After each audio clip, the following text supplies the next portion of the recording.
Di sebuah lembah hijau, ada satu desa kecil yang dihuni oleh penduduk yang rata-rata hidup di dalam kemiskinan.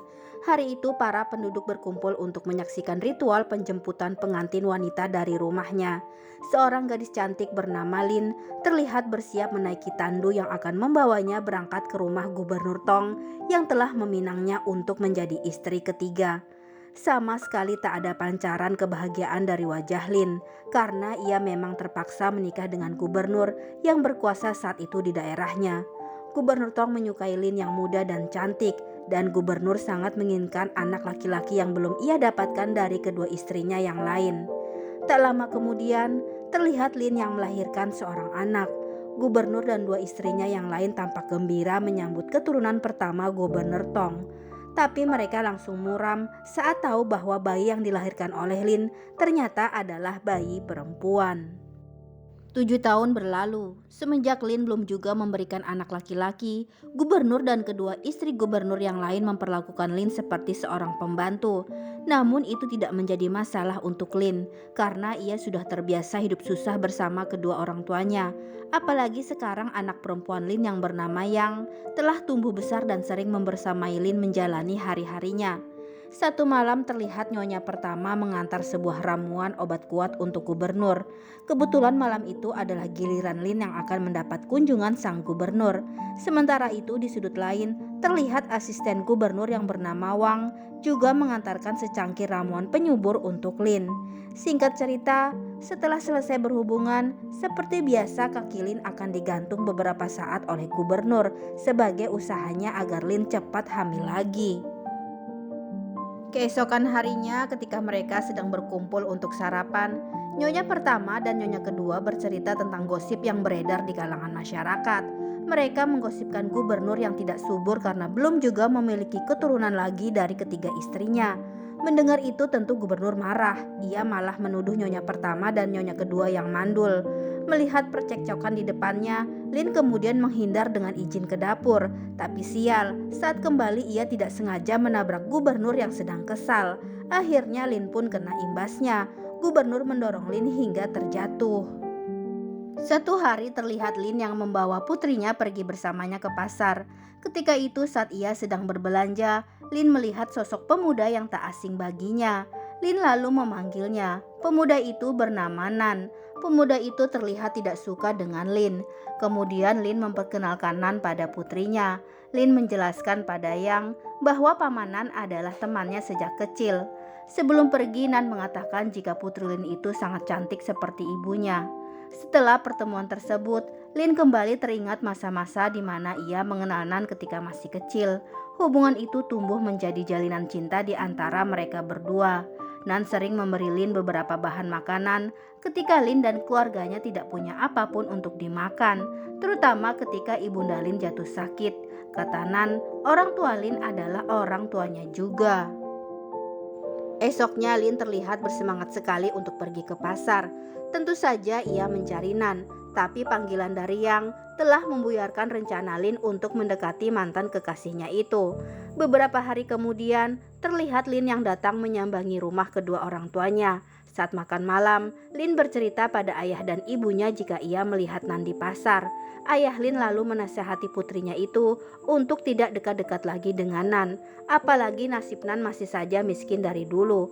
Padahal Nan sempat pergi mengadu nasib selama 7 tahun ke daerah lain, tapi tetap saja tidak beruntung, ucap ayah Lin.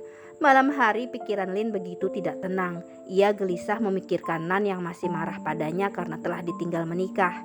Akhirnya meskipun malam itu cuaca sedang tidak bagus, Lin memutuskan pergi ke rumah Nan.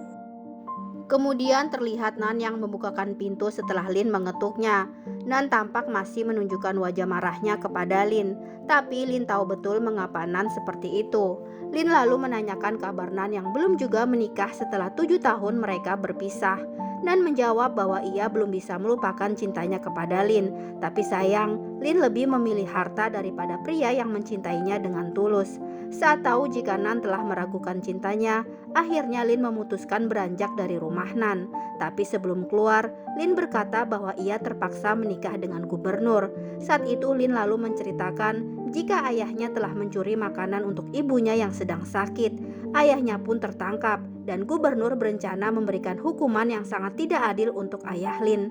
Ketika itu Lin memohon meminta keringanan pada gubernur Tong. Saat itulah gubernur yang melihat kecantikan Lin langsung terpikat dan memberikan penawaran kepada Lin jika ayahnya mau dibebaskan. Setelah mendengar cerita yang sebenarnya dari Lin, akhirnya saat itu Nan mau memaafkan Lin. Dan malam itu, hubungan di antara mereka berdua pun resmi terjalin lagi. Setelah melewati malam yang indah, tentu membuat Lin kini tampak ceria lagi seperti dulu. Bahkan saat ia telah kembali ke rumah gubernur pun, keceriaan itu masih terlihat jelas. Hingga membuat nyonya pertama merasa terganggu dengan suara nyanyian yang didendangkan oleh Lin dan putrinya. Tapi bukannya bersedih karena amarah nyonya pertama, Lin malah tertawa dan itu membuat nyonya pertama merasa heran dengan sikap Lin. Keheranan itu lalu ia sampaikan kepada nyonya kedua. Nyonya kedua yang selama ini bersikap netral menganggap kecurigaan nyonya pertama terlalu berlebihan. Beberapa minggu semenjak hubungannya kembali terjalin dengan Nan, kerisauan mulai dirasakan oleh Lin. Hendak dibawa kemana hubungan mereka, dan bagaimana jika gubernur tahu tentang hubungan gelapnya dengan Nan. Beberapa hari tak menjumpai Lin di pasar, Nan kemudian datang menemui ayah dan ibu Lin. Nan hendak menanyakan kabar Lin, apakah baik-baik saja. Orang tua Lin lalu berkata kepada Nan jika putrinya itu adalah istri gubernur yang tentu saja sangat sibuk. Apalagi di rumah gubernur akan ada pesta yang akan dihadiri oleh para pejabat di daerah mereka.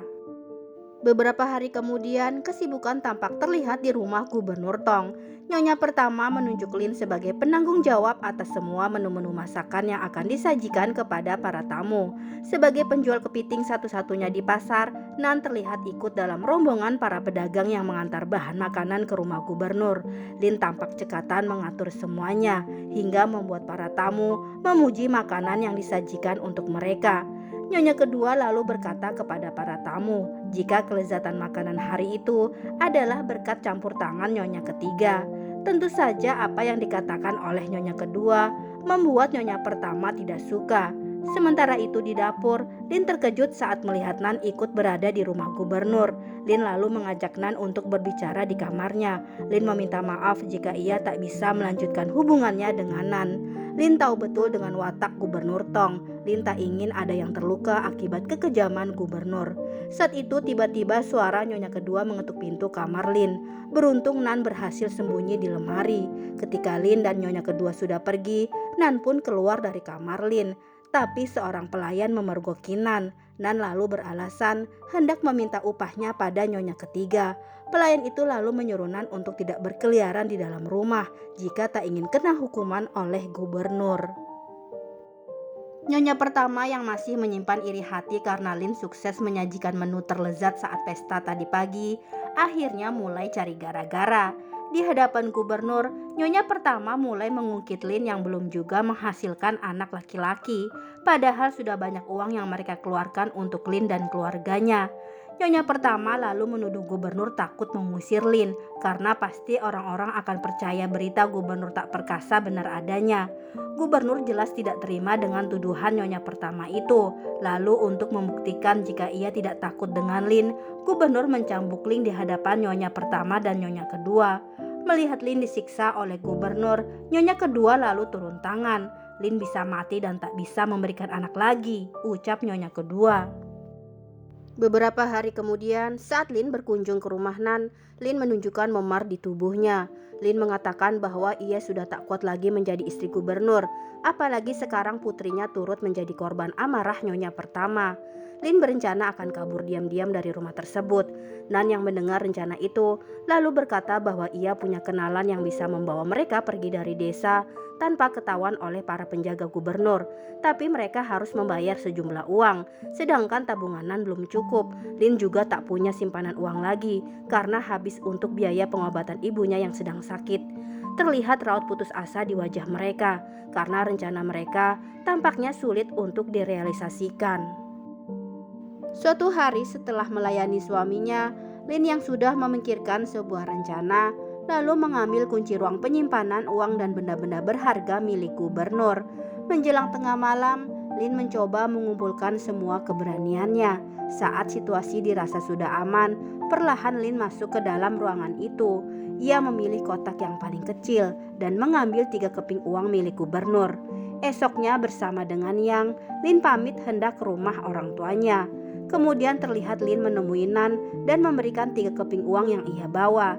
"Dari manakah uang itu?" tanya Nan. Lin lalu mengatakan jika ia mengambil dari kotak uang milik gubernur.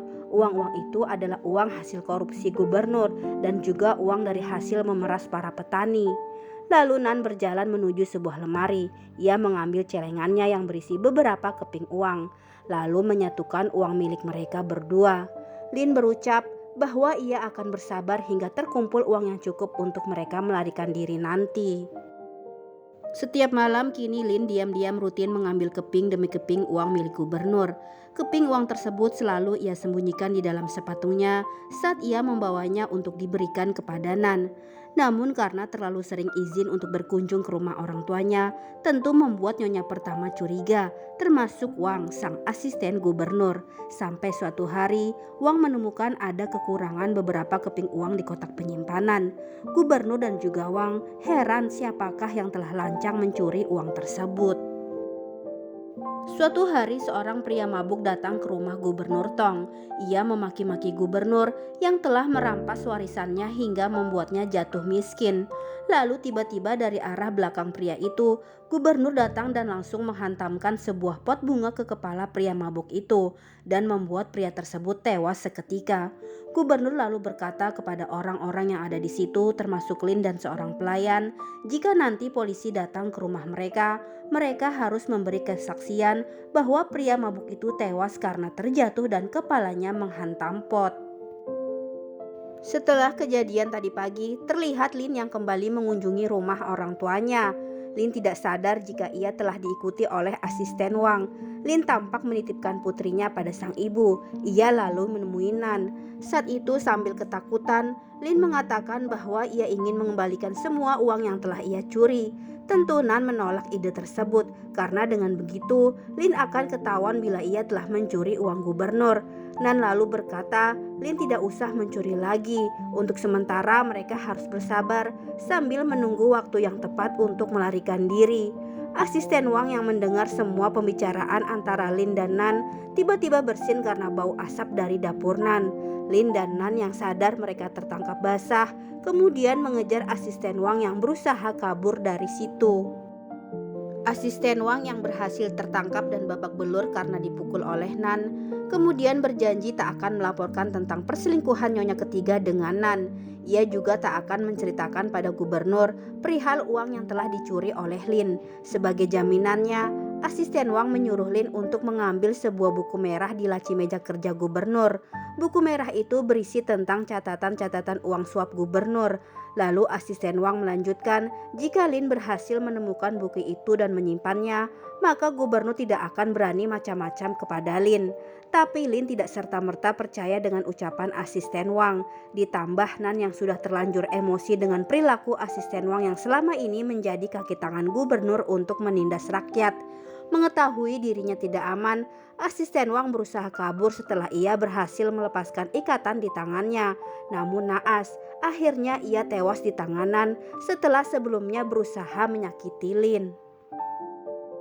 Menyadari mereka telah membunuh asisten Wang, Nan lalu berinisiatif langsung menguburkannya tak jauh dari rumah. Semenjak peristiwa itu, pikiran Lin benar-benar tidak tenang. Ia selalu merasa ketakutan saat mengingat pembunuhan itu. Tapi Lin berusaha melakoni aktivitasnya seperti biasa. Begitu juga dengan Nan, tetap berjualan kepiting di pasar seperti hari-hari sebelumnya. Namun situasi tampaknya semakin tidak bersahabat dengan Lin dan Nan karena gubernur kini telah meminta bantuan kepada pihak keamanan untuk menyelidiki kasus asisten Wang yang menghilang secara misterius. Seorang pihak keamanan yang bernama Qin datang ke rumah gubernur dan bertanya kepada Lin kapan ia terakhir kali bertemu dengan asisten Wang. Lin kemudian menjawab dengan singkat, sekitar 2 minggu lalu. Lin lalu melanjutkan bahwa ia tidak begitu kenal dekat dengan asisten Wang karena Lin tinggal di rumah bagian belakang, sehingga ia jarang bertemu dengan asisten Wang. Di satu malam, Kini giliran pelayan di rumah gubernur yang diinterogasi oleh Qin. Dari pelayan itu, Qin tahu bahwa ada seorang pedagang kepiting yang sempat masuk ke dalam kamar Nyonya ketiga saat pesta beberapa bulan lalu. Kemudian untuk menghormati kedatangan Qin malam itu, gubernur mengajak Qin makan malam bersama dengan mereka. Saat itu Nyonya kedua bertanya kepada Lin, mengapa tak ada sajian kepiting malam itu? Padahal setiap hari selalu ada menu kepiting untuk makan malam. Lin berujar, ia khawatir Nyonya pertama akan bosan bila terlalu sering menyantap menu kepiting. Nyonya kedua lalu menjelaskan, jika lain kali Qin harus makan sajian kepiting hasil masakan Lin. Qin lalu bertanya kepada Lin, di manakah ia mendapatkan kepiting tersebut? Lin menjawab, di pasar. Pedagang itu satu-satunya yang berjualan kepiting di sana, ujar Lin. Esoknya terlihat Qin yang sedang berada di pasar untuk mencari Nan. Saat bertemu dengan Nan, Qin langsung menginterogasinya. Nan mengatakan bahwa apa yang sedang terjadi di rumah gubernur, ia tidak tahu apa-apa. Meski Nan mengaku kenal dengan Lin karena berasal dari satu kampung, tapi hubungan dengan Lin hanya sebatas penjual dan pembeli. Malamnya Nan berniat memindahkan mayat asisten Wang ke tempat lain yang lebih jauh. Ia khawatir petugas Qin akan datang ke rumahnya. Benar saja, ketika Nan pulang hendak mengambil tikar, Qin muncul di depan rumah Nan. Nan berujar ia hanyalah orang kecil, sama sekali tak ada kaitannya dengan pembunuhan asisten Wang. Qin terkejut karena ia tidak pernah mengatakan asisten Wang hilang karena dibunuh. Nan yang merasa terjepit akhirnya berlari berusaha kabur dari petugas Qin. Singkat cerita, Nan akhirnya berhasil ditangkap. Nan mengakui bahwa memang ialah pembunuh asisten Wang. Ia mencuri ketika bekerja di rumah gubernur saat pesta dulu. Nan tak menyangka asisten Wang tahu bahwa uang simpanan gubernur telah berkurang. Asisten Wang lalu mencurigai Nan. Takut akan dihukum, Nan lalu menghabisi asisten Wang. Selesai menginterogasi Nan, kemudian tampak petugas Qin memanggil Lin. Petugas Qin sepertinya melihat ada yang ditutupi oleh Nan. Nan seperti ingin melindungi seseorang. Petugas Qin mengendus ada hubungan yang terjalin antara Nan dan Lin. Selanjutnya, petugas Qin terlihat berbicara pada gubernur dan Nyonya pertama tentang hasil penyelidikannya. Petugas Qin memutuskan Nan adalah pelaku tunggal pembunuhan asisten Wang. Mendengar itu, Nyonya pertama tidak terima. Ia yakin Nyonya ketiga terlibat dalam kasus ini. Ia ingin Lin juga dihukum sama seperti Nan. Petugas Qin lalu menyanggupi untuk menyelidiki lebih dalam, tapi akan ada masalah lain yang akan ikut terungkap, yaitu tentang penyelewengan hukum yang dilakukan oleh gubernur untuk membuat Lin mau menikahinya. Ditambah reputasi gubernur akan rusak jika rakyat tahu gubernur telah dibodohi oleh istri ketiganya. Akhirnya meskipun Nyonya pertama terlihat marah, gubernur pun setuju dengan hasil penyelidikan petugas Qin bahwa Nan adalah pelaku satu-satunya dalam kasus pembunuhan asisten Wang. Malamnya terlihat Lin yang mendatangi tempat di mana Nan ditahan. Lin sungguh terpukul melihat kondisi kekasihnya itu. Lin berkata bahwa ia akan mencari cara untuk membebaskan Nan. Tapi Nan melarang Lin berbuat macam-macam. Khawatir keselamatan Lin akan terancam juga. Nan meminta Lin untuk merelakan dirinya yang sebentar lagi akan dihukum gantung. Lalu Lin menjawab, bagaimana mungkin ia akan membiarkan ayah dari putrinya mati begitu saja. Nan terkejut dengan perkataan Lin tersebut. Jadi selama ini Lin sengaja menutupi kebenaran bahwa Yang bukanlah anak gubernur. Lin sudah mengandung benih Nan tak lama sebelum ia dipinang oleh gubernur. Malam itu juga Lin terlihat masuk secara diam-diam ke dalam ruang kerja gubernur. Lin hendak mencari buku merah yang pernah dikatakan oleh asisten Wang. Beruntung Lin berhasil menemukannya. Namun saat Lin kembali ke kamar, Nyonya pertama memergoki Lin yang tampak terburu-buru. Dan saat melihat pintu ruang kerja gubernur terbuka, Nyonya pertama yakin betul jika Lin baru saja dari sana. Dan betapa terkejutnya Nyonya pertama saat ia melihat buku merah itu berada di tangan Lin. Ia berusaha merebut buku itu, tapi Lin terlihat melakukan perlawanan. Hingga akhirnya Nyonya pertama menusukkan tusuk kondenya ke arah perut Lin. Tapi Lin masih kuat. Ia pun mendorong Nyonya pertama hingga tanpa sengaja tubuh Nyonya pertama menyenggol lilin penerangan di kamar Lin. Nyonya pertama pun tewas terpanggang api. Gubernur kemudian memerintahkan seluruh pasukannya untuk mencari Lin. Ia yakin Lin adalah pelakunya, tapi Lin tak berhasil ditemukan. Lin ditolong oleh nyonya kedua yang telah mengelabui petugas. Esoknya Lin kemudian menemui gubernur.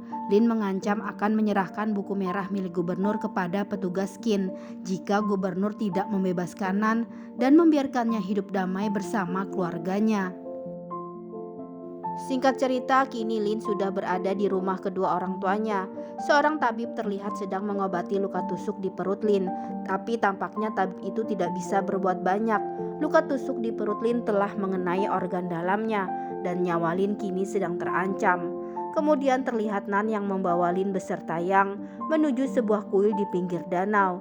Di sana Nan berdoa untuk meminta persaksian dewa bahwa ia dan Lin mengikat janji dan saling setia selamanya. Tak lama setelah itu, Lin meninggal dalam pelukan Nan. Sementara itu di tempat berbeda, terlihat petugas Qin yang menerima sebuah buku merah. Akhirnya setelah perbuatan kotornya terungkap, gubernur pun ditangkap. Tampak ada nyonya kedua yang ikut berkumpul menyaksikan gubernur diarak keliling kampung. Nyonya kedua pun kini sudah tak peduli lagi pada suaminya itu.